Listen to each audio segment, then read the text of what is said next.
रावण किसका बेटा था? संत का ही बेटा था। रावण किसका बेटा था? संत का बेटा था ना। तो रावण की क्रियाकलाप क्या था? और रावण कौन था? एक ब्राह्मण था, त्रिकालदर्शी पंडित था, भगवान भोले को मानता था, लेकिन सनातन संस्कृति को मिटाने के लिए उसने प्रयास किया।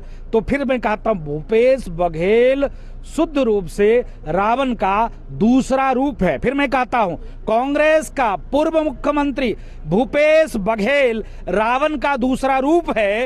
एक तरफ तो वो कहता है कि मेरे परिवार में इतने संत हुए, लेकिन उनकी कार्यशैली, उनकी भाव, उनकी भाषा शुद्ध रूप से सनातन का विरोध है। वो यहाँ चाहते हैं कि छत्तीसगढ़ में ईसाई मिशनरी काम करे, कार्य करे, और बाबा बागेश्वर जैसे संत, राष्ट्रवाद की भाव भरने वाला, सनातनियों को जगाने वाला काम नहीं करे। इसके नाते ये बाबा बागेश्वर का विरोध नहीं है, ये टीस उनको है कि ईसाई मिशनरी भाग रहे हैं।